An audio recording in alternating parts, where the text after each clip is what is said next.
네 엄마? 계단에서 혼자 오른 거 아니야. 내가 확 밀어버렸지. 월드컵 중계 소리로 시끄러운 호프집 구석자리. 취기에 달아오른 시어머니의 입에서 나온 말에 제 심장은 얼어붙었습니다. 지난 1년간 단순 실족사인 줄만 알고 매일 밤 눈물로 지새웠던 친정엄마의 죽음. 하지만 시어머니는 무용담을 털어놓듯 자랑하며 낄낄거리고 있었습니다. 저는 부들부들 떨리는 손을 감춘 채 조용히 스마트폰의 녹음 버튼을 눌렀어요. 그리고 다음날 짐승만도 못한 시어머니의 양손에는 수갑이 채워졌습니다. 하지만 이건 끝이 아니었어요. 추악한 진실의 민낯은 이제서야 드러나기 시작했으니까요. 사연 시작 전에 구독 버튼을 눌러주시고 어디서 듣고 계신지 댓글에 남겨주세요. 그곳에 늘 행운이 가득하길 바라겠습니다. 21살 아르바이트 면접을 보러 들어간 작은 카페에서 저는 남편을 처음 만났습니다. 12살이나 많은 남자가 카운터 뒤에서 환하게 웃으며 저를 바라봤어요. 그 미소가 어찌나 다정해 보였는지 저는 면접을 보러 갔다가 마음을 통째로 빼앗기고 말았습니다. 그때는 그 웃음이 제 인생을 송두리째 갉아먹을 거라고는 꿈에도 생각하지 못했어요. 사랑만 있으면 가남쯤은 견딜 수 있을 거라고, 시댁이 한 푼 보태주지 않아도 우리 둘이 손잡고 가면 된다고 저는 철석같이 믿었습니다. 친정엄마가 띠동갑이나 차이 나는 남자가 뭐가 좋다고 그러느냐며 말리셨지만 저는 그 말씀을 한 귀로 듣고 한 귀로 흘려버렸어요. 엄마 속이 새까맣게 타들어가는 줄도 모르고 저는 기어이 그 사람과 결혼식을 올렸습니다. 그런데 결혼한 지 한 달도 지나지도 않았는데 남편은 카페를 제게 맡겨두고는 밖으로 나돌기 시작했어요. 처음엔 잠깐 친구를 만나고 온다더니 며칠 지나자 아예 가게에 콧배기도 비추지 않는 날이 늘어갔습니다. 남편이 거울 앞에서 머리를 매만지는 모습을 보다 못해 저는 앞치마끈을 묶으며 답답한 마음에 물었어요. 여보, 오늘도 또 나가는 거야? 아침 장사는 누가 하라고? 남편은 구두를 신으며 귀찮다는 듯 손을 휘휘 저었습니다. 네가 알아서 좀 해. 친구들이 부르는데 어떡하냐? 남자는 인맥이 재산이야. 가게는 너 같은 여자가 지키는 거고. 저는 그 말에 가슴이 턱 막혔지만 꾹 눌러 참았습니다. 옳고 그름을 따지기엔 너무나도 어린 나이였어요. 저는 새벽같이 나와 원두를 갈고 손님을 받고 설거지의 마감까지 혼자 다 했습니다. 남편은 술 냄새를 풀풀 풍기며 한밤중에 들어와 소파에 골아떨어지기 일쑤였죠. 그렇게 몸이 부서져라 일하던 어느 날 덜컥 아이가 들어섰습니다. 입덧이 어찌나 심했는지 카운터에 엎드려 헛구역질을 하는 날이 많았어요. 손님이 들어와도 일어날 기운조차 없었습니다. 결국 가게는 더 버티지 못하고 문을 닫았고 보증금을 빼서 밀린 월세와 빚을 갚고 나니 저희 손에 남은 돈은 정말 한 푼도 없었어요. 낡은 빌라 단칸방에서 배는 점점 불러오는데 통장은 텅 비어 있으니 저는 분유값이며 기저귀 값을 무슨 수로 댈지 막막하기만 했습니다. 곰팡이 핀 벽지를 바라보며 밤마다 천장만 올려다봤죠. 남편은 그 와중에도 친구들과 어울려 다니느라 집에 붙어 있지를 않았습니다. 그렇게 만삭이 다 되어가던 어느 저녁, 친정엄마가 단칸방을 찾아오셨어요. 부른 배를 안고 좁은 방에 웅크린 제 모습을 보시더니 엄마는 눈가가 붉어진 채 제 손을 꼭 잡으셨습니다. 지안아, 이러다 너 몸 다 상해. 엄마 집으로 들어와. 방도 넉넉하고 따뜻하잖니. 애 낳을 때까지만이라도 엄마랑 같이 있자. 저는 다 큰 딸이 친정에 얹혀 산다는 게 부끄러워 고개를 저었습니다. 엄마, 내가 어떻게 그래? 사회까지 데리고 들어가면 엄마가 얼마나 불편하겠어. 그런 게 어디 있어. 너 혼자 이 고생을 시키느니 내가 불편한 게 100번 낫지. 엄마 마음 편하게 그냥 들어와. 결국 저는 그 따뜻한 손을 끝내 뿌리치지 못했습니다. 우리 부부는 엄마의 넓은 아파트로 들어갔고 처음 몇 주는 정말 사람 사는 것 같았습니다. 따뜻한 밥상이 차려지고 산모인 저를 위해 엄마가 미역국을 끓여주셨죠. 그런데 합가한 지 석 달쯤 지난 어느 저녁 엄마가 갑자기 방에서 짐을 싸기 시작하셨습니다. 저는 깜짝 놀라 방문을 붙잡고 물었어요. 엄마, 갑자기 이게 다 뭐야? 어디 가려고 그래? 엄마는 애써 아무렇지 않은 척 옷가지를 차곡차곡 계셨습니다. 엄마가 사유랑 한 집에 있으니까 영 불편해서 그래.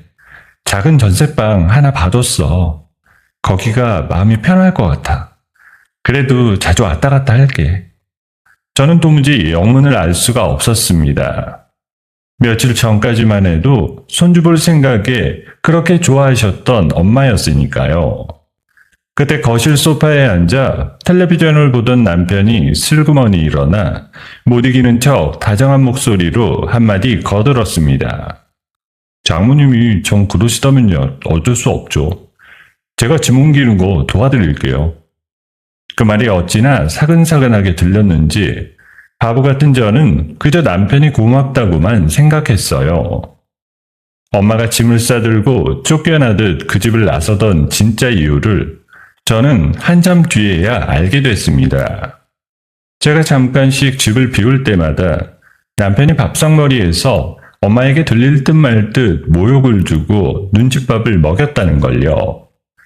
딸의 가정이 깨질까봐 그 모든 서름을 혼자 삼키고 떠난 엄마의 마음을 그때의 저는 손톱만큼도 헤아리지 못했습니다. 그저 엄마가 사위 눈치가 보여 나가시나 보다 그렇게 멍청하게 넘겨버렸어요. 엄마가 그 집을 떠나기 무섭게 며칠 뒤 시어머니와 시누이가 짐을 잔뜩 들고 들이닥쳤습니다. 시어머니가 무릎이 안 좋아 저희 집 근처에 있는 대학병원에서 치료를 받아야 한다는 핑계였지만 양손 가득 들고 온 보따리만 봐도 아주 눌러앉을 작정이라는 걸 알 수 있었습니다. 시어머니는 현관에 들어서자마자 거실 소파에 털썩 누우며 저를 흘겨봤어요. 아가, 내가 무릎이 안 좋아서 그래. 당분간만 여기서 왔다 갔다 하마. 이해하지? 옆에서 시누이가 냉장고를 뒤져 과일을 꺼내 먹으며 거들었습니다. 울케, 우리 엄마 입맛 까다로운 거 알지? 오래 있을 거 아니니까 있는 동안이라도 반찬 좀 제대로 신경 써. 나이 드신 분들은 짠 거 드시면 안 돼. 알지? 저는 갓 100일 지난 딸을 등에 업은 채로 그 두 사람의 밥상을 차렸습니다. 시어머니는 반찬이 짜다 싱겁다 트집을 잡았고 시누이는 손가락 하나 까딱 않고 텔레비전 앞에만 붙어 있었어요. 그렇게 1년이 다 되도록 두 사람은 나갈 생각조차 하지 않았습니다. 그러던 어느 날 전셋방에 혼자 계시던 친정어머니에게서 전화가 걸려왔어요. 눈이 점점 침침해져 병원에 가봤더니 녹내장이라며 큰 수술을 받아야 한다는 거였습니다. 수술하고 한동안은 혼자 거동하기도 힘들 거라는 말씀에 저는 가슴이 철렁 내려앉았어요. 그날부터 엄마를 혼자 둘 수 없어 잠이 오질 않았습니다. 결국 저는 마음을 단단히 먹고 시어머니 앞에 섰습니다. 어머니, 친정엄마가 눈이 안 좋아져서 큰 수술을 받으셔야 돼요. 수술하고 나면 한동안 혼자 못 지내시니까 제가 당분간 모셔야 돼요. 그러니까 이제 그만 본가로 돌아가 주세요. 명의자인 엄마 이야기를 꺼내자 시어머니의 얼굴이 순식간에 험하게 일그러졌어요. 뭐라고? 네가 지금 이 시애미를 집에서 쫓아내겠다는 거니? 어디서 배워먹은 버르장머리야? 하지만 친정엄마의 건강이 달린 문제이니만큼 저는 한 발도 물러서지 않았습니다. 이 집은 엄마의 명이니 친정엄마가 먼저라고 또박또박 말했죠. 시어머니는 분을 사귀지 못하고 씩씩거렸지만 명의자라는 말 앞에서는 어쩌지 못했습니다. 그렇게 엄마를 모셔오기로 약속한 날이 코앞으로 다가왔어요. 그런데 바로 그 며칠 전 모르는 번호로 전화 한 통이 걸려왔습니다. 병원이었어요. 비상계단을 오르내리며 운동을 하시던 엄마가 그만 계단에서 굴러떨어져 의식이 없다는 거였습니다. 저는 신발도 제대로 못 신은 채 병원으로 달려갔어요. 하지만 엄마는 이미 깊은 잠에 빠져 계셨고 끝내 눈을 뜨지 못한 채 제 곁을 떠나고 마셨습니다. 경찰은 계단에 CCTV가 없다는 이유로 단순 실족사라며 사건을 서둘러 덮어버렸어요. 저는 슬픔을 추스를 새도 없이 4살배기 딸을 키우며 하루하루를 버텼습니다. 엄마가 돌아가셨는데도 시어머니와 시누이는 여전히 제 집에 눌러앉아 떠날 줄을 몰랐어요. 그렇게 또 1년이 흘렀습니다. 그날 밤은 월드컵 경기가 열리는 날이었는데 시어머니가 적적했는지 자꾸 맥주 한잔 하러 가자며 제 팔을 잡아 끌었어요. 집 앞 호프집에 마주 앉은 시어머니는 월드컵의 뜨거운 열기 때문인지 생맥주를 연거푸 들이켰습니다. 그런데 잔을 비울수록 눈빛이 개슴츠레 풀리더니 갑자기 실실 웃으며 제 쪽으로 몸을 기울였어요. 지안아, 너 그거 아니? 네 엄마 말이야. 그거 사고로 죽은 거 아니야. 심장이 쿵 하고 발밑으로 내려앉았어요. 저는 떨리는 손을 얼른 식탁 밑으로 숨기며 태연한 척 되물었습니다. 어머니, 그게 무슨 말씀이세요? 시어머니가 술을 끼우내 젖은 입꼬리를 비죽 올리며 마치 무용담이라도 늘어놓듯 속삭였습니다. 네가 그랬잖아. 네 엄마 명의 집이니까 우리 보고 나가라고. 나는 그 낡아 빠진 시골집으로는 못 돌아가. 그래서 내가 계단에서 확 밀어버렸지. 내가 이 나이에도 이렇게 강다니는 여자야. 저는 숨이 멎는 줄 알았어요. 눈앞이 새하얘지고 손끝이 얼음장처럼 차가워졌습니다. 입안에서는 비릿한 피맛이 났습니다. 하지만 저는 어금니를 꽉 깨물고 테이블 아래로 손을 뻗어 스마트폰의 녹음 버튼을 조용히 눌렀어요. 시어머니는 제 속이 새까맣게 타들어가는 줄도 모른 채 그날 어떻게 엄마를 불러냈고 어떻게 밀었는지 하나하나 신이 나서 늘어놓았어요. 피눈물이 목구멍까지 차올랐지만 저는 그 앞에서 한 방울도 흘리지 않았습니다. 이 악마에게 반드시 제 손으로 죗값을 치르게 하겠다고 저는 그 자리에서 이를 악물고 다짐했어요.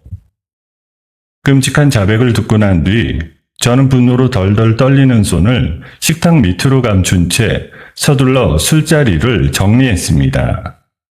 더 듣고 있다가는 그 자리에서 시어머니의 멱살이라도 잡을 것 같았어요. 비틀거리는 시어머니를 부축해 집으로 데려오는 그 짧은 길이 제게는 십리길처럼 멀게만 느껴졌습니다. 아이고, 우리 며느리. 그래도 시임이 챙기는 건 너밖에 없다. 그렇지? 시어머니가 제 어깨에 매달리며 실실 웃었습니다. 저는 그 무게를 견디며 이를 악물었어요. 방금 제 엄마를 죽였다고 떠벌린 입으로 저런 말을 짓거리다니. 속에서 천불이 났지만 저는 끝까지 표정을 숨겼습니다. 어머니, 많이 취하셨어요. 얼른 들어가서 주무세요. 저는 시어머니를 침대에 눕히고 이불을 덮어준 뒤 방문을 살그머니 닫고 나왔습니다. 그러고는 곧장 제 방으로 들어가 문을 잠갔어요. 스마트폰을 꺼내 녹음 파일을 재생하는데 손이 어찌나 떨리던지 화면을 제대로 누르기도 힘들었습니다. 작은 스피커에서 시어머니 목소리가 또렷하게 흘러나왔어요. 엄마를 계단에서 밀었다는 그 끔찍한 자백이 한 글자도 빠짐없이 담겨 있었습니다. 저는 그 목소리를 듣고 또 들으며 베개에 얼굴을 묻고 소리 죽여 울었어요. 엄마, 조금만 기다려. 내가 꼭 저 여자 죗값 치르게 할게. 날 박는 대로 경찰서로 갈 거야. 저는 그렇게 밤새 한숨도 자지 못한 채 날이 밝기만을 기다렸습니다. 창밖이 부옇게 밝아오자마자 저는 조용히 옷을 갈아입고 가방에 스마트폰을 챙겼습니다. 딸아이는 아직 새근새근 잠들어 있었죠. 저는 아이의 이마에 입을 맞추고 방문을 열었습니다. 그런데 거실에 불이 환하게 켜져 있었어요. 남편이 소파에 앉아 두 눈을 부릅뜨고 저를 기다리고 있었습니다. 밤새 무언가 낌새를 챈 얼굴이었죠. 이 새벽에 어딜 가려고? 가방은 또 왜 챙겨? 저는 가슴이 철렁했지만 애써 태어난 척 현관으로 발걸음을 옮겼습니다. 잠이 안 와서 바람 좀 쐬고 오려고. 남편이 벌떡 일어나 제 앞을 막았었어요. 그러더니 다짜고짜 제 가방을 낚아채려고 했습니다. 바람은 무슨? 핸드폰 내놔. 어젯밤에 엄마랑 무슨 얘기했어? 저는 가방을 빼앗기지 않으려 몸을 비틀었지만 남편의 힘을 당해낼 수가 없었어요. 더 숨겨봐야 소용없다는 생각에 저는 결국 그동안 삼켜온 분노를 터뜨리고 말았습니다. 알고 있었어. 당신 엄마가 우리 엄마를 계단에서 밀어 죽였다고. 어젯밤에 그 입으로 다 자백했어. 내가 다 녹음했다고. 저는 남편이 충격받아 무너질 거라고 생각했습니다. 적어도 한 번쯤은 놀란 표정을 지을 줄 알았죠. 그런데 남편은 눈 하나 깜짝하지 않았습니다. 오히려 코웃음을 치며 도리어 저에게 화를 냈어요. 그래서 뭐 어쩌라고. 장모 죽은 게 그냥 사고로 묻혀야 이 아파트가 우리 거 되는 거야. 그것도 모르고 경찰서에 가겠다고? 딸은 제 귀를 의심했습니다. 온몸에 피가 거꾸로 솟는 것만 같았어요. 당신도 알고 있었던 거야? 우리 엄마가 어떻게 돌아가셨는지 처음부터 다 알면서. 알았으면 어쩔 건데. 어차피 죽은 사람 살아 돌아오는 것도 아니고. 이 집만 우리 손에 들어오면 다 끝나는 일이야. 남편 역시 처음부터 엄마의 억울한 죽음을 알고 있었던 거예요. 아파트를 차지하겠다는 그 더러운 욕심 하나로 친엄마의 살인을 철저히 입 다물고 묵인했던 끔찍한 공범이었던 겁니다. 제가 사랑이라 믿었던 남자의 정체가 그제야 제 눈앞에 적나라하게 드러났어요. 저는 다리에 힘이 풀려 그 자리에 주저앉을 뻔했습니다. 그 틈을 놓치지 않고 남편이 제 가방을 거칠게 빼앗아 스마트폰을 꺼냈어요. 저는 비명을 지르며 매달렸습니다. 안 돼. 그거 이리 내놔. 제발. 하지만 남편은 미친 사람처럼 스마트폰을 거실 바닥에 힘껏 내리쳤어요. 액정이 거미줄처럼 쩍쩍 갈라지더니 발 뒤꿈치로 짓밟아 기어이 산산조각이 나고 말았습니다. 엄마의 죽음을 밝혀줄 유일한 증거가 제 눈앞에서 그렇게 부서져 버렸어요. 저는 부서진 조각들을 향해 손을 뻗으며 짐승처럼 울부짖었습니다. 밖에서 소란을 들은 시어머니와 시누이가 방에서 나왔어요. 상황을 파악한 시어머니는 당황하기는커녕 오히려 저를 쏘아봤습니다. 이 못된 것이 시어미를 경찰에 팔아넘기려고 했어? 너 같은 게 며느리라고? 시누이도 달려들어 제 팔을 붙잡았어요. 엄마, 이 여자 가만두면 안 돼. 어디 도망 못 가게 해야 돼. 세 사람이 한꺼번에 달려들어 저를 제압했습니다. 남편은 거실 한쪽으로 가더니 벽에 붙은 전화선을 죄다 뽑아버렸어요. 그러고는 현관으로 가 도어락 비밀번호를 바꾸기 시작했습니다. 정신 차릴 때까지 이 집에서 한 발짝도 못 나가. 그렇게 알아. 순식간에 바깥 세상과 연락할 길이 모조리 끊겨버렸어요. 저는 잠에서 깨어 울고 있는 딸을 끌어안고 안방으로 떠밀려 들어갔습니다. 문이 쾅 닫히고 밖에서 무언가로 문을 막는 소리가 들렸어요. 저는 딸을 품에 꼭 안은 채 차가운 방바닥에 주저앉았습니다. 문 밖에서는 세 사람이 비웃는 목소리가 들려왔어요. 잘난 척은 혼자 다 하더니 꿀 좋다.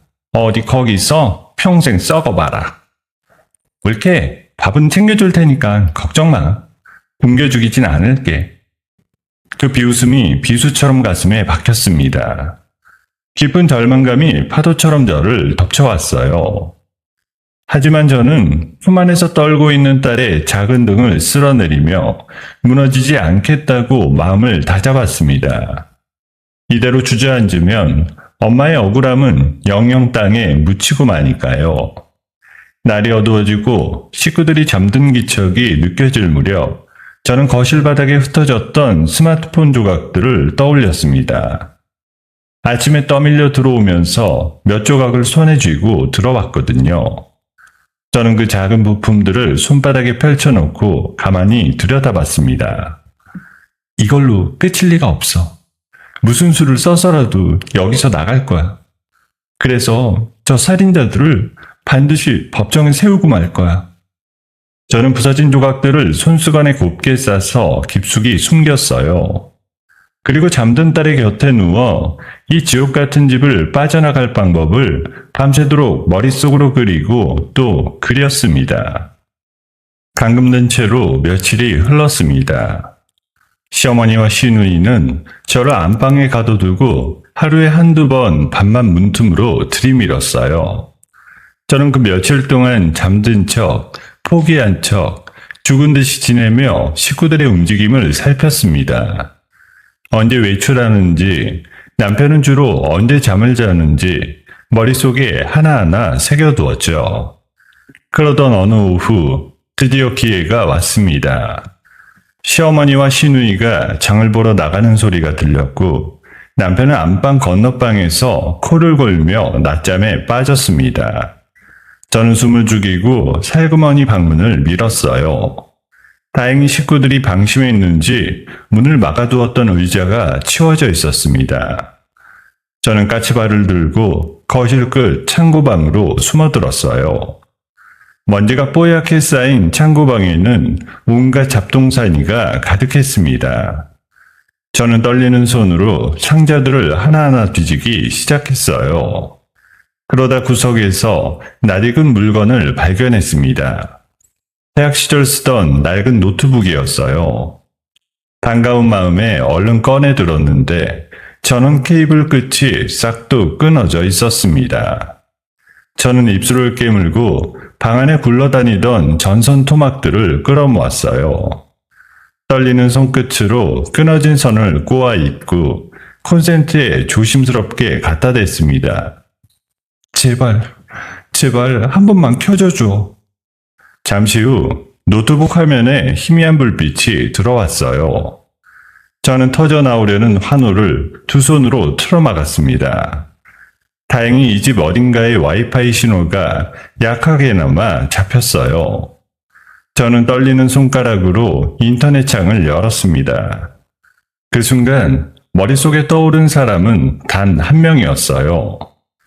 부모님이 이혼하신 뒤 20년 가까이 연락 한 번 없이 지냈던 친아빠였습니다. 아빠가 변호사라는 것, 그리고 아빠의 이메일 주소를 저는 신기하게도 또렷이 기억하고 있었습니다. 어릴 적 아빠가 명함을 쥐어주며 무슨 일 있으면 꼭 연락하라던 그 주소였죠.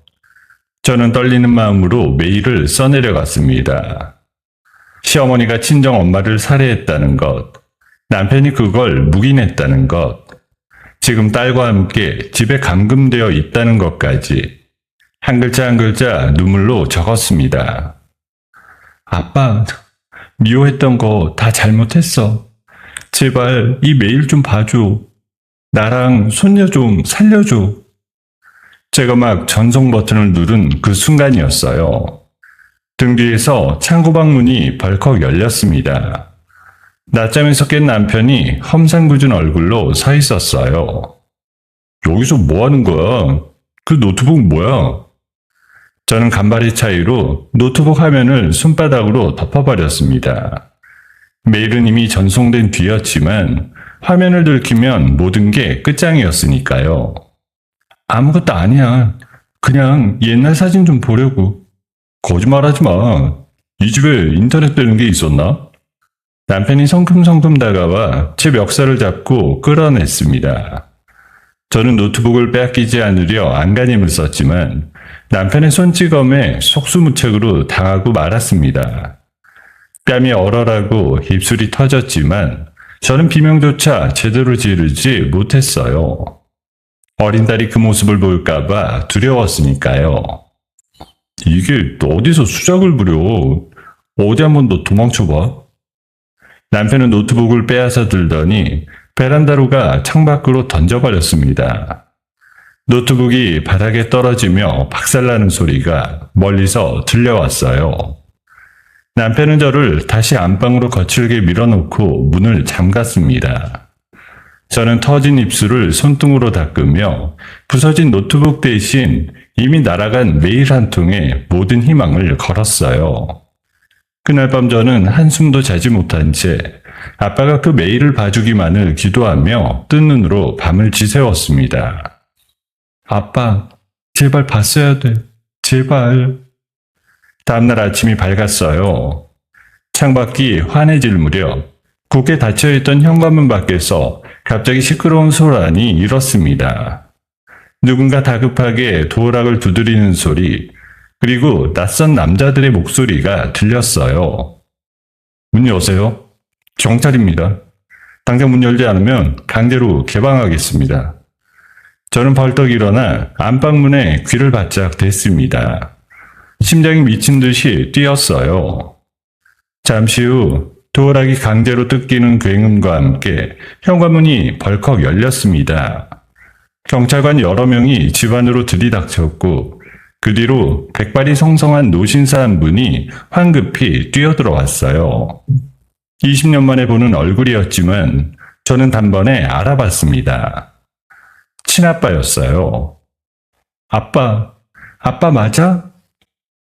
아빠가 안방문을 열어젖히고 상처투성이가 된 저와 겁에 질린 딸을 와락 끌어안았습니다. 아빠의 어깨가 들썩였어요. 지안아, 미안하다. 아빠가 늦었어. 이 못난 아비가 너무 늦게 왔다. 시어머니와 시누이가 거실에서 길길이 날뛰며 항의했지만 아빠는 눈 하나 깜짝하지 않았습니다. 오히려 서늘한 눈빛으로 그들을 똑바로 쏘아봤어요. 가택연금에 폭행, 거기다 살인까지. 당신들 지금부터 한마디 한마디가 전부 법정에서 불리하게 작용할 거요. 입 조심하시오. 법을 손바닥처럼 아는 아빠의 말 한마디에 그렇게 기세등등하던 시댁 식구들이 입을 다물었습니다. 저는 아빠의 보호 아래 딸의 손을 꼭 잡고 그 지옥 같은 집을 빠져나왔어요. 아빠는 우리 모녀를 안전한 호텔로 데려갔습니다. 따뜻한 물에 씻고 깨끗한 옷으로 갈아입고 나니 그제야 저는 살았다는 실감이 들었어요. 저는 호텔방에서 그동안 있었던 모든 일을 아빠에게 털어놓았습니다. 손수건에 쌓아두었던 부서진 스마트폰 조각들도 꺼내 아빠 손에 건넸어요. 아빠, 이 안에 시어머니 자백이 다 녹음돼 있었어. 그런데 남편이 다 부숴버렸어. 이거 어떻게 안 될까? 걱정 마. 요즘 기술이 좋아서 부서진 것도 되살릴 수 있다. 아빠가 아는 전문가한테 맡겨보마. 아빠는 곧장 사설 복구 전문가에게 스마트폰을 맡겼습니다. 하지만 며칠 뒤 돌아온 대답은 절망적이었어요. 부품 가장 중요한 칩이 완전히 으스러져서 안에 든 자료를 살릴 방법이 없다는 거였습니다. 유일한 증거가 영영 사라졌다는 말에 저는 다시 무너지려 했습니다. 이제 아무것도 없어. 시어머니가 자백했다는 걸 증명할 길이 없잖아. 그때 아빠가 제 어깨를 단단히 붙잡았습니다. 지안아, 아직 끝난 거 아니다. 녹음이 사라졌으면 다른 길을 찾으면 돼. 아빠가 그 옛날 네 엄마 사고 목록을 처음부터 다시 들여다볼 거야. 분명히 저들이 놓친 게 있을 거다. 베테랑 변호사인 아빠는 그날부터 엄마의 사고 당시 경찰 수사 기록을 전부 합법적으로 열람하기 시작했어요. 단순 실족사로 덮였던 그 사건을 처음부터 다시 파헤치기로 마음먹은 겁니다. 저는 아빠의 굳은 얼굴을 바라보며 꺼져가던 가슴속 불씨가 다시 타오르는 것을 느꼈습니다. 아빠의 재조사가 시작된 지 며칠이 지났어요. 아빠는 호텔방을 임시 사무실처럼 꾸며놓고 엄마의 사고 기록 수천 장을 책상 위에 산더미처럼 쌓아두었습니다. 밤낮 없이 돋보기를 들고 그 방대한 서류를 한 장 한 장 넘기는 아빠의 모습을 보며 저는 따뜻한 차를 끓여 곁을 지켰어요. 그렇게 며칠을 매달리던 어느 새벽, 아빠가 갑자기 안경을 고쳤으며 낮은 탄성을 내뱉었습니다. 지안아, 이리 와봐라. 이게 왜 여기 묻혀 있었지? 저는 졸린 눈을 비비며 아빠 곁으로 다가갔어요. 아빠가 가리킨 건 사건 당일 현장에 출동했던 경찰관의 수첩 사본이었어요. 그 귀퉁이에 작은 글씨로 메모 한 줄이 적혀 있었습니다. 7살 아이 진술. 할머니가 다른 할머니를 계단에서 밀었다고 말함. 신빙성 낮음으로 판단. 저는 그 글자를 보는 순간 온몸에 소름이 돋았어요. 아빠, 그럼 그날 누가 봤다는 거야? 우리 엄마가 밀리는 걸. 그래, 그날 너희 윗집에 살던 7살짜리 아이가 비상계단 틈으로 똑똑히 봤던 거야. 그런데 이 경찰이 어린애 말이라고 헛소리 취급하면서 조서 한 장 제대로 안 남기고 덮어버린 거다. 저는 분노로 목이 메었어요. 그 어린아이의 한마디만 제대로 들었어도 엄마가 이렇게 억울하게 가지 않았을 텐데. 아빠는 곧장 그 아이의 가족을 찾아 나섰습니다. 베테랑 변호사의 정보력으로 어렵지 않게 행방을 알아냈는데 아이의 가족은 사고 직후 도망치듯 다른 도시로 이사를 간 상태였어요. 알고 보니 그 어린아이가 끔찍한 장면을 목격한 충격으로 틱장애와 심한 트라우마를 앓게 됐고 부모가 치료를 위해 멀리 떠난 거였습니다. 아빠와 저는 곧장 그 아이의 새집을 찾아갔어요. 초인종을 누르자 경계 가득한 얼굴의 아이 엄마가 문을 빠끔히 열었습니다. 저는 그 자리에서 무릎을 꿇었어요. 죄송해요. 정말 죄송한데 제발 한 번만 도와주세요. 그날 우리 엄마가 억울하게 돌아가셨어요. 되게 아이가 그걸 봤대요. 안 돼요. 우리 애가 그 일 때문에 얼마나 고생했는데 이제 겨우 좀 나아졌는데 또 그 끔찍한 기억을 떠올리게 하라고요? 절대 안 돼요. 아이 엄마는 문을 쾅 닫아버렸습니다. 저는 닫힌 문 앞에서 한참을 일어나지 못했어요. 하지만 아빠는 포기하지 않았습니다. 그날부터 매일같이 아이의 집 앞을 찾아가 문전박대를 당하면서도 진심을 다해 부모를 설득했습니다. 비가 오는 날에도 아빠는 우산도 없이 그 집 앞에 서 있었어요. 그렇게 며칠이 지난 어느 날 아빠가 아이의 집 우편한 옆에 떨어진 그림 한 장을 발견했습니다. 아이가 무심코 그리다 흘린 크레파스 그림이었어요. 그런데 그 그림 속에 계단에선 한 할머니가 입은 옷에 독특한 무늬가 또렷하게 그려져 있었습니다. 지안아, 이 무늬 네 시어머니가 그날 입었던 옷 기억나니? 맞아, 그 꽃무늬 조끼. 어머니가 제일 아끼던 옷이야. 아이가 이걸 어떻게 이렇게 정확히 그렸지? 그림 한 장이 모든 걸 바꿔놓았습니다. 아빠는 이 그림을 근거로 이번엔 아동심리 전문가를 모시고 아이의 부모를 다시 찾아갔어요. 전문가는 부모에게 차분히 설명했습니다. 묻어든 기억을 억지로 외면하는 것보다 안전한 환경에서 한번 마주하고 풀어내는 것이 아이의 치료에도 도움이 될 수 있다고요. 아빠 역시 진심을 다해 머리를 숙였습니다. 아이를 2번 다치게 하지 않겠습니다. 전문가 선생님이 옆에서 지켜보는 가운데 아이가 힘들어하면 즉시 멈추겠습니다. 부디 억울하게 돌아가신 한 사람의 한을 풀게 도와주세요. 오랜 망설임 끝에 아이의 부모가 마침내 고개를 끄덕였습니다. 며칠 뒤 전문가가 마련한 아늑한 상담실에서 아이와의 면담이 진행됐어요. 푹신한 소파와 장난감이 가득한 방에서 전문가는 아이가 편해질 때까지 충분히 시간을 들였습니다. 그러고는 아주 조심스럽게 그날의 이야기를 꺼냈어요. 그날 계단에서 본 거 선생님한테 천천히 말해줄 수 있을까? 무서우면 언제든 멈춰도 괜찮아. 아이는 한참을 머뭇거리다 작은 목소리로 입을 열었어요. 꽃무늬 옷 입은 할머니가요. 다른 할머니를 손으로 확 밀었어요. 그랬더니 그 할머니가 대굴대굴 굴러 떨어졌고요. 저 진짜 봤어요. 저는 상담실 밖 유리창 너머로 그 모습을 지켜보며 입을 틀어막았습니다.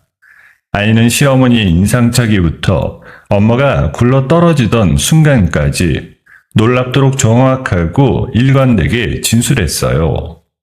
어른들이 헛소리라며 무시했던 그 기억이 사실은 누구보다 또렷한 진실이었던 겁니다. 아빠는 이 모든 면담 과정을 법적으로 완벽한 증거가 될 수 있도록 영상으로 빠짐없이 녹화했어요. 전문가의 입회 아래 진행된 정식 절차였기에 그 영상은 어디에 내놓아도 흠잡을 데 없는 증거였습니다. 아빠는 그 영상과 전문가의 소견서를 챙겨들고 곧장 검찰청으로 향했습니다. 단순 실족사로 종결된 사건입니다. 하지만 명백한 목격자가 있습니다. 재수사를 정식으로 요청합니다. 아이의 또렷한 증언과 전문가의 소견이 합쳐진 결정적인 증거 앞에서 그토록 굳건하던 악인들의 철벽이 마침내 무너지기 시작했어요. 검찰은 증거를 검토한 끝에 시어머니에 대한 긴급 체포영장을 발부했습니다. 저는 아빠와 함께 경찰을 따라 다시 그 집으로 향했어요. 현관문을 열고 들어서자 시어머니는 여전히 제 안방 소파에 떡하니 누워 텔레비전을 보고 있었습니다. 경찰을 보고도 처음엔 무슨 영문인지 모르는 얼굴이었어요. 살인 혐의로 긴급 체포합니다. 변호인을 선임할 권리가 있고 진술을 거부할 수 있습니다. 뭐라고? 이게 무슨 짓이야? 무슨 증거로? 저는 서늘한 눈으로 시어머니를 똑바로 내려다봤습니다. 그토록 떳떳하던 얼굴이 새파랗게 질려가는 걸 지켜보며 저는 한마디도 하지 않았어요. 차가운 수갑이 시어머니의 양손목을 채우는 그 순간을 저는 눈도 깜빡하지 않고 끝까지 지켜봤습니다. 수갑을 찬 시어머니는 경찰에게 끌려나가는 와중에도 발악을 멈추지 않았습니다. 저를 향해 입에 담기도 힘든 욕설을 퍼부으며 길길이 날뛰었어요.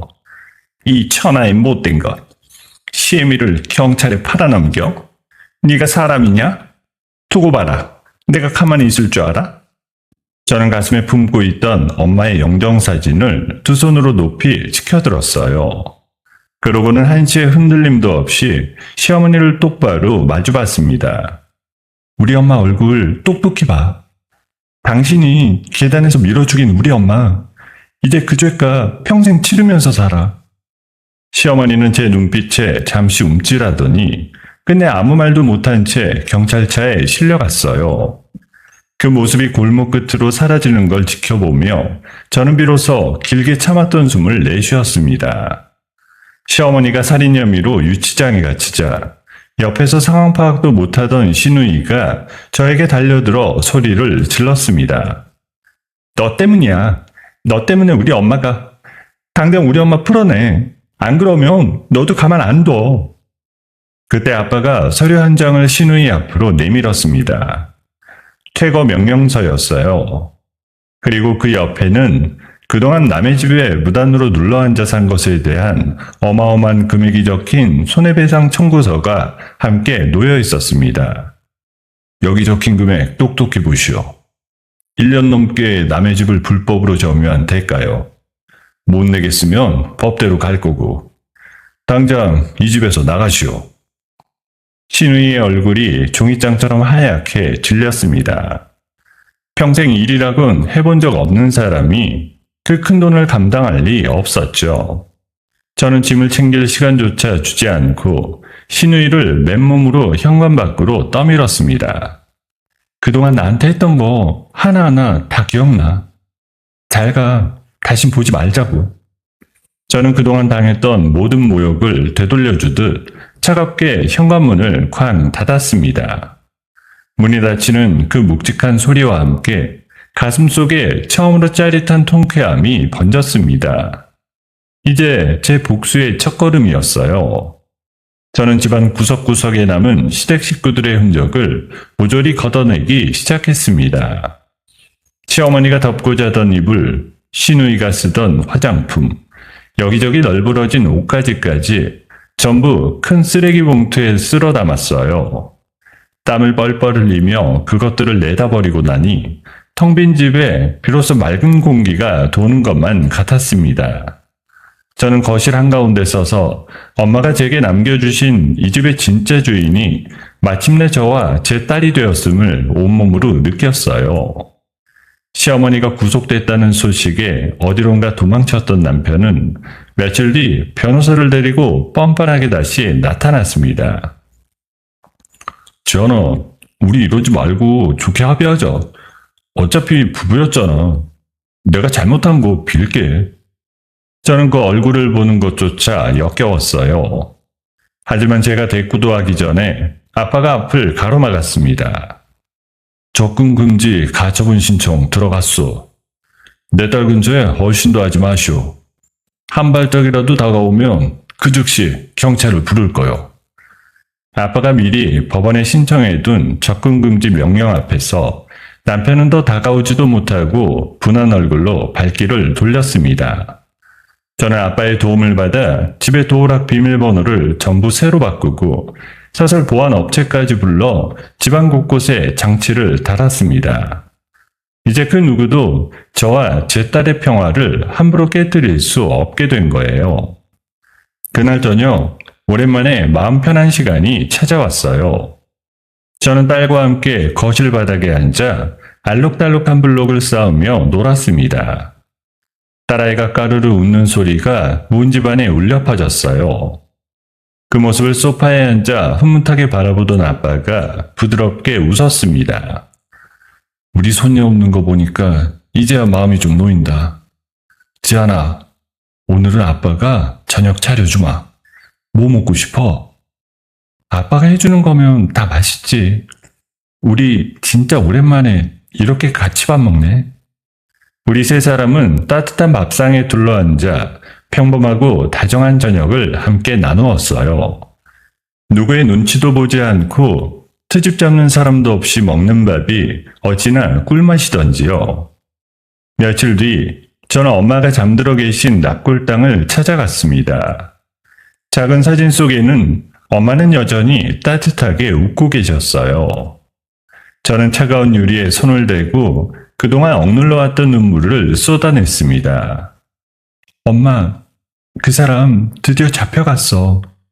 엄마를 그렇게 만든 사람 이제 평생 감옥에서 못 나와. 엄마 미안해. 진작 알아주지 못해서 정말 미안해. 곁에선 아빠도 엄마의 영정 앞에 깊이 고개를 숙였습니다. 여보, 미안하오. 그때 내가 곁에 있었어야 됐는데. 당신도 우리 지안이도 못 지켜준 못난 사람이오.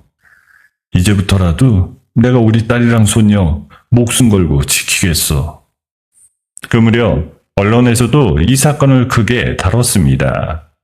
어린 아이에 묻혀있던 증언으로 밝혀진 충격적인 사건이라며 여러 신문과 방송에서 연일 보도가 이어졌어요. 세상의 거센 손가락질과 법의 무거운 심판을 동시에 받게 된 시어머니는 그렇게 완전히 파멸의 길로 들어섰습니다. 모든 것이 제 뜻대로 풀린 것 같았습니다. 악인들은 벌을 받았고 저는 집을 되찾았고 딸은 다시 웃었으니까요.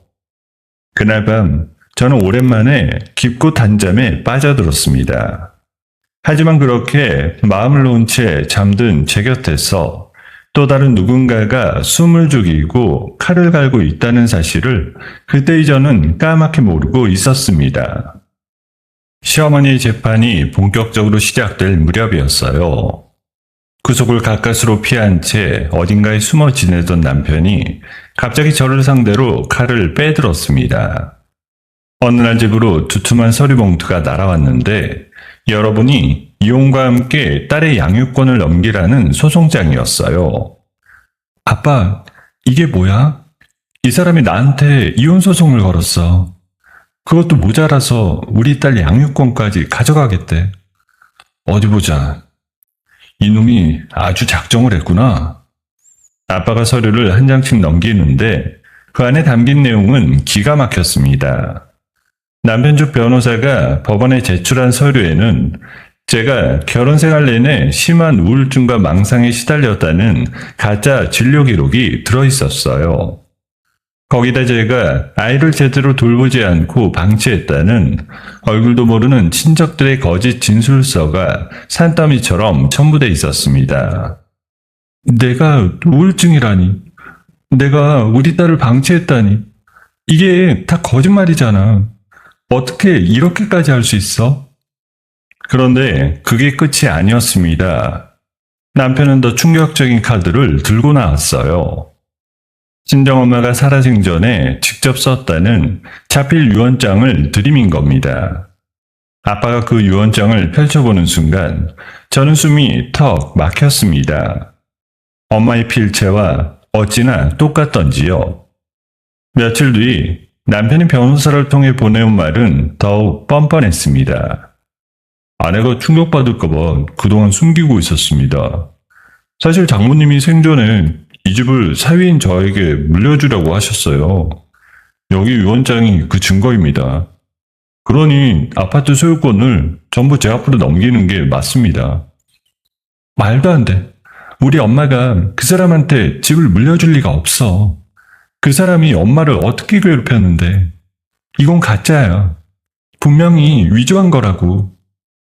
엄마의 필체를 교묘하게 흉내낸 가짜 유언장과 제가 정신병자라는 모함이 한꺼번에 쏟아졌습니다.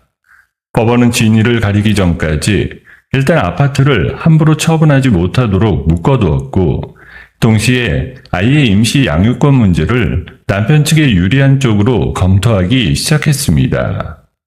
정신적으로 불안정한 엄마보다는 아빠가 낫다는 저들이 꾸민 거짓 그림에 법원이 흔들리고 있었던 거예요. 소송의 압박에 저는 하루하루 피가 마르는 것 같았습니다. 그러던 어느 날 아침 집행관들이 들이닥쳤어요. 판결이 나기 전까지 아이를 임시로 남편에게 보내라는 법원의 사전 처분이 떨어진 거였습니다. 안 돼요. 우리 애 못 데려가요. 제발 이러지 마세요. 우리 딸이에요. 법원의 결정입니다. 저희도 어쩔 수가 없어요. 협조해 주십시오. 집행관들 뒤로 남편이 비열한 미소를 띤 채 서 있었습니다. 그 얼굴을 보는 순간 저는 정신이 아득해졌어요. 딸아이는 제 품에 매달려 떨어지지 않으려 발버둥 쳤어요. 엄마 가기 싫어. 엄마랑 있을래. 안 돼. 우리 애 데려가지 마요. 제발 누가 좀 도와줘요. 하지만 저는 끝내 딸의 작은 손을 놓치고 말았습니다. 아이가 낯선 사람에게 안겨 울며 끌려가는 모습을 저는 그저 바라볼 수밖에 없었습니다. 현관문이 닫히고 저는 텅 빈 거실 바닥에 엎드려 짐승처럼 울부짖었어요. 가슴이 갈기갈기 찢기는 것만 같았습니다. 그날 밤 남편에게서 전화가 걸려왔어요. 아이를 볼모로 잡은 남편의 목소리는 소름 끼치도록 차가웠습니다. 잘 들어. 그 유언장 효력 인정하고 우리 엄마 형사고소 취하해. 안 그러면 너 평생 딸 얼굴 다시 못 봐. 내가 그렇게 만들 수 있어. 알지? 저는 수화기를 든 채 온몸을 떨었습니다. 딸을 다시 볼 수 없다는 말에 모든 걸 포기하고 싶은 마음이 굴뚝 같았어요. 차라리 저들이 원하는 대로 다 내어주고 아이만 돌려받을까. 그런 약한 생각이 머릿속을 가득 채웠습니다. 제가 그렇게 무너지려는 순간 아빠가 제 양어깨를 단단히 붙잡았어요. 정신 차려, 지안아. 여기서 네가 무너지면 저 악마들 계획대로 되는 거다. 저놈들이 노리는 게 바로 이거야. 네가 겁먹고 포기하는 거. 슬퍼할 시간에 화를 내. 그 분노로 저놈들을 끝장내야지. 아빠의 단호한 목소리에 저는 흐트러졌던 정신을 다시 붙잡았어요. 맞습니다. 여기서 주저앉으면 엄마의 죽음도 제 딸도 전부 저들에게 빼앗기는 거였어요. 아빠 말이 맞아. 내가 정신 차릴게. 저 사람들 절대 그냥 두지 않을 거야. 저와 아빠는 그날부터 남편이 내민 유언장의 허점을 찾기 위해 매달렸어요. 아빠는 엄마가 살아생전 은행이며 관공서에 남긴 옛 필적 기록들을 이잡듯이 뒤졌습니다. 동시에 남편이 그동안 어떻게 살아왔는지 그 행적을 추적하기 위한 자료도 차곡차곡 모으기 시작했어요. 그렇게 며칠을 파고들던 끝에 우리는 충격적인 사실을 밝혀냈습니다.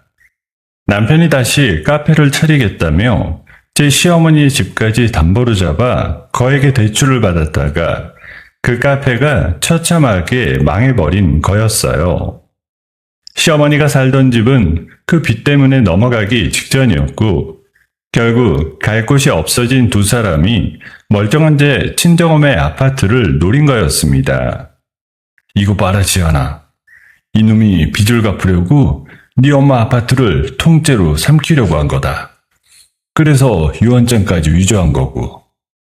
결국 돈 때문이었어. 우리 엄마가 그 돈 때문에 돌아가신 거야. 그리고 아빠는 마침내 결정적인 단서를 찾아냈습니다. 유언장에 적힌 작성 날짜와 거기에 서명된 잉크의 상태가 도무지 맞지 않았던 거예요. 엄마가 돌아가신 지 한참 뒤에야 만들어진 잉크로 서명이 되어 있었던 겁니다. 죽은 사람이 쓸 수 없는 잉크로 적힌 유언장. 그 한 가지가 저들의 거짓말을 통째로 무너뜨릴 칼날이 되어줄 참이었어요. 양육권과 재산분할 소송의 첫 재판날이 밝았습니다. 법정에 들어선 남편은 이미 이긴 사람처럼 거만한 웃음을 띠고 있었어요. 저를 발견하고는 입꼬리를 비죽 올리며 비웃었습니다. 지안아, 괜히 고생하지 말고 그냥 도장 찍지 그랬어. 정신병자 엄마한테 누가 애를 맡기겠냐? 저는 그 말에 흔들리지 않았습니다. 아빠와 함께 밤새 준비한 서류 가방을 두 손으로 꽉 쥐고 차가운 눈으로 남편을 똑바로 응시했습니다. 끝까지 가봐. 누가 웃는지 곧 알게 될 테니까.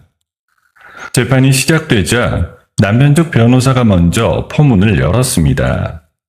위조된 유언장과 제가 우울증을 앓았다는 가짜 병력을 근거로 침까지 튀겨가며 열변을 토했습니다. 제가 얼마나 불안정한 사람인지 아이를 키울 자격이 없는지를 한참 떠들어댔어요. 그 말을 듣는 내내 저는 주먹을 꽉 쥐었지만 곧 제 차례가 온다는 걸 알기에 참고 또 참았습니다. 이윽 후 우리 측 변호인인 아빠가 자리에서 일어났어요. 아빠는 조금 더 서두르지 않고 차분한 목소리로 반대 신문을 시작했습니다. 재판장님, 저쪽이 주장하는 근거들을 하나씩 짚어보겠습니다. 먼저 이 유언장부터 보시죠. 아빠는 사설감정기관과 국립과학수사연구원에서 받아온 정밀 필적 감정서를 증거로 제출했어요. 그러고는 또박또박 설명을 이어갔습니다. 이 유언장의 글씨는 고인의 필체를 억지로 흉내낸 가짜입니다. 더 결정적인 건 여기 서명에 쓰인 볼펜 잉크입니다. 이 잉크는 고인이 돌아가신 시점보다 한참 뒤에야 생산된 제품입니다. 죽은 사람이 어떻게 자기가 죽은 다음에 만들어진 펜으로 서명을 하겠습니까? 법정안이 술렁였습니다. 남편의 얼굴에서 거만하던 웃음기가 조금씩 사라지기 시작했어요. 이어서 아빠는 두 번째 증거를 꺼냈습니다. 남편이 시어머니 집을 담보로 무리하게 카페를 차렸다가 망해버린 사실, 그리고 그 빚을 갚으려고 제 엄마의 아파트를 몰래 팔아넘기려 부동산 업자들과 주고받은 메신저 내역이었어요. 보십시오. 피고가 부동산 업자에게 보낸 메시지입니다. 장모 명의 아파트를 빨리 처분해야 하니 알아봐 달라는 내용입니다. 고인이 돌아가시기도 전에 이미 이 집을 팔 궁리를 하고 있었던 겁니다. 그래, 다 까발려. 저 사람들의 추한 욕심을 전부 드러내. 남편이 당황해 얼굴이 사색이 되어가는 사이 아빠는 마지막 결정타를 준비했습니다. 시어머니가 갇혀있는 구치소의 접견 기록과 그 안에서 오간 대화를 담은 녹취록이었어요. 아빠가 신호를 보내자 법정안 대형 스피커에서 두 사람의 목소리가 흘러나왔어요. 엄마, 끝까지 엄마가 밀었다고 뒤집어 쓰고 있어. 내가 어떻게든 그 집 빼앗아서 팔아 넘기면 변호사 비용이고 뭐고 다 해결돼. 양육권 소송용 진단서는 내가 의사한테 손 써서 조작할 테니까 걱정 말고. 그래, 알았다. 네가 알아서 잘해라. 법정안이 찬물을 끼얹은 듯 조용해졌어요. 살인을 도운 것도 모자라 서류를 위조하고 재판까지 속이려 한 남편의 모든 범죄가 그 자리에서 낱낱이 드러난 겁니다. 술렁이면 걷잡을 수 없이 커졌고 남편 측 변호사조차 질려버린 얼굴로 변론을 스스로 포기했어요. 모든 거짓말이 탄로나자 남편은 그 자리에서 무너졌습니다. 법정 바닥에 털썩 주저앉더니 제게 기어와 바짓가랑이를 붙잡았어요. 주연아, 내가 미쳤었어. 잠깐 돈에 눈이 멀어서 그랬어. 한 번만 용서해줘. 제발 한 번만. 저는 그 더러운 손을 차가운 눈으로 내려다봤습니다. 한때 사랑이라 믿었던 남자가 이제는 벌레만도 못해 보였어요. 저는 구두발로 그 손을 매몰차게 쳐냈습니다. 우리 엄마가 죽어가는 거 알면서도 입 다물고 있던 사람이 누군데? 내 딸을 빼앗아 협박한 사람이 누군데? 이제 와서 용서? 그런 건 없어. 판사는 남편이 제출한 모든 위조 청구를 기각했어요. 그리고 제가 제기한 이혼과 양육권을 전부 인정해 딸의 양육권 100%가 제게 있다는 판결을 내렸습니다. 그 말을 듣는 순간 저는 다리에 힘이 풀릴 뻔했어요. 빼앗겼던 제 딸을 다시 품에 안을 수 있게 된 겁니다. 그게 끝이 아니었어요. 아빠는 이미 재판 전날 남편의 범죄 증거를 검찰에 넘겨 체포영장을 발부받아둔 상태였어요. 판결이 끝나기를 기다리던 형사들이 법정 밖에서 대기하고 있었습니다. 남편이 비틀거리며 법정을 나서는 순간 형사들이 그를 둘러쌌어요. 살인방조와 사문서 위조, 소송 사기 혐의로 긴급 체포합니다. 이거 놓으라고. 지안아. 남편이 수갑을 찬 채 질질 끌려나갔습니다. 저를 부르며 몸부림쳤지만 저는 한 번도 돌아보지 않았습니다. 그 비참한 뒷모습을 바라보며 저는 지난 1년간의 끔찍했던 지옥이 마침내 완전히 부서졌음을 깨달았습니다. 곁에 있던 아빠가 저를 가만히 품에 안아주었어요. 잘 버텼다 우리 딸. 이제 다 끝났어. 정말 고생 많았다. 아빠 고마워. 아빠 아니었으면 나 정말 무너졌을 거야. 저는 아빠의 품에 안겨 그동안 꾹꾹 참아왔던 안도의 눈물을 한꺼번에 쏟아냈습니다. 차갑게 얼어붙어 있던 가슴이 그제야 조금씩 녹아내리는 것만 같았어요. 이혼 재판이 끝나고 몇 달이 흘렀습니다. 마침내 남편과 시어머니가 나란히 수의를 입고서는 최종 형사재판 날이 왔습니다. 저는 방청석 맨 앞자리에 앉아 두 사람의 마지막을 두 눈으로 똑똑히 담기로 마음먹었어요. 피고인석에 선 시어머니는 한 달 사이 폭삭 늙어 있었고 남편은 고개를 푹 숙인 채 제 쪽을 쳐다보지도 못했습니다. 피고인은 사람의 도리를 저버리고 한 생명을 계단에서 밀어 살해했습니다. 그 죄질이 극히 무겁고 끝까지 반성의 기미조차 보이지 않습니다. 시어머니에게는 무기징역을, 살인을 묵인하고 범행을 도운 남편에게는 징역 15년을 선고했습니다. 판결이 내려지는 순간 시어머니가 자리를 박차고 일어나 짐승처럼 울부짖었어요. 이게 무슨 판결이야? 애 하나 말 가지고 사람을 무기징역을 시켜? 나 억울해. 나 못 받아들인다고. 옆에 있던 남편은 그 자리에 풀썩 주저앉아 두 손으로 얼굴을 감쌌습니다. 15년이라니. 내 인생 이제 다 끝났어. 저는 그 모습을 끝까지 눈도 깜빡하지 않고 지켜봤습니다. 이상하게도 분노도 슬픔도 더는 남아있지 않았습니다. 그저 마음 깊은 곳이 텅 비어 홀가분해지는 기분이었어요. 저는 천천히 자리에서 일어나 법정문을 향해 걸어 나갔습니다. 등 뒤로 두 사람의 비명이 따라붙었지만 저는 한 번도 돌아보지 않았어요. 악인들이 모두 죗값을 받은 뒤 범죄를 거들었던 신우이의 삶도 처참하게 무너졌습니다. 제 집에서 빈손으로 쫓겨난 신우이는 평생 일이라곤 해본 적이 없으니 갈 곳이 변변히 있을 리 없었습니다. 곰팡이가 시커멓게 핀 단칸방으로 밀려난 신우이는 어느 날 길에서 저와 우연히 마주치자 두 눈을 부릅떴습니다. 너 때문이야. 너만 아니었으면 우리 가족이 이렇게 안 됐어. 다 너 때문이라고. 아직도 그런 소리가 나와? 남의 집 빼앗고 우리 엄마 죽인 게 누군데. 잘 살아. 두 번 다시 보지 말고. 저는 더 상대할 가치도 없어 그대로 발길을 돌렸습니다.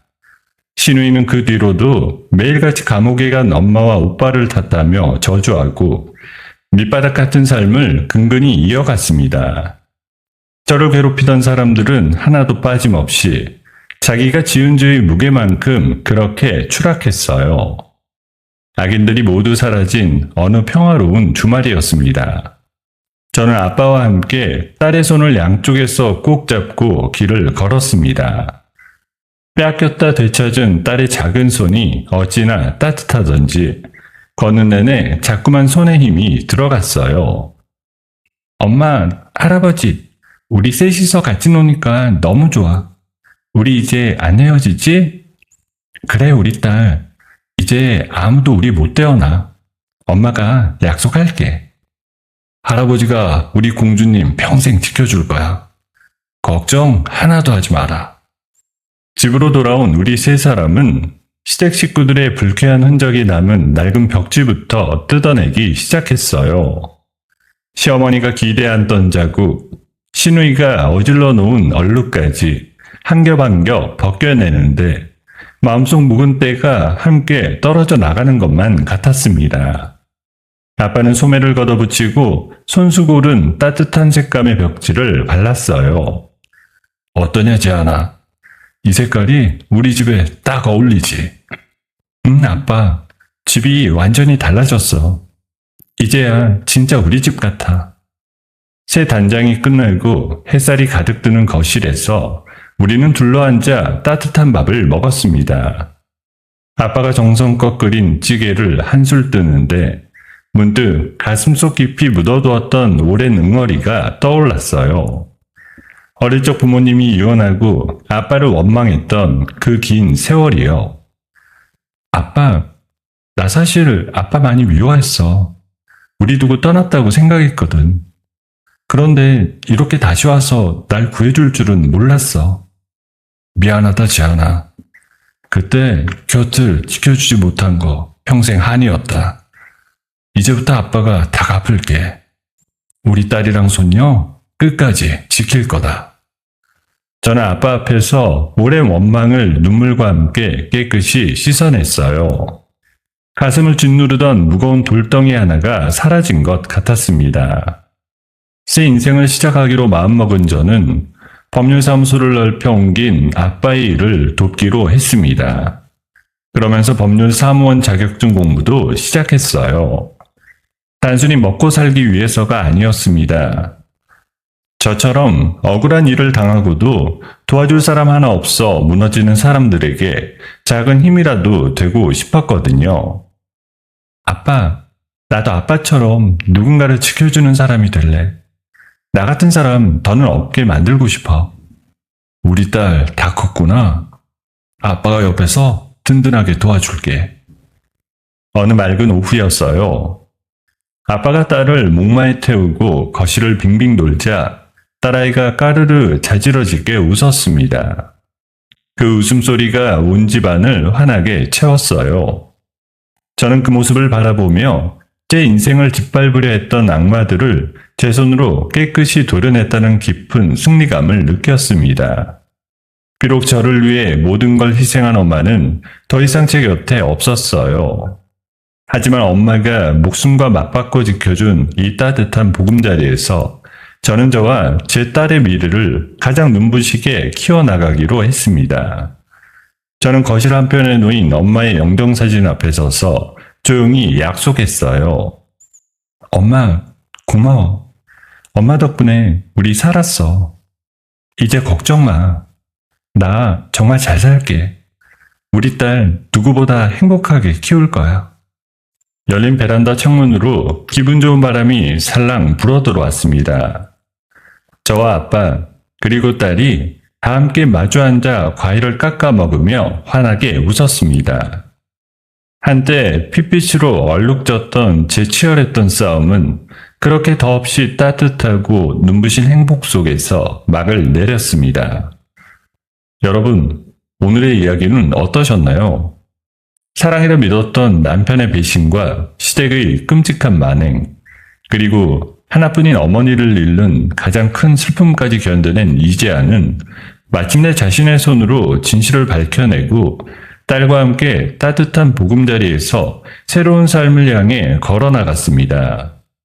모든 것을 잃을 뻔한 절망 속에서도 끝까지 포기하지 않고 딸을 지켜낸 이재안에게 따뜻한 응원의 한마디를 댓글로 남겨주시면 어떨까요? 어머니의 희생을 가슴에 품고 더 단단하게 일어선 이재안의 앞날에 부디 행복만 가득하기를 함께 빌어주시길 바랍니다.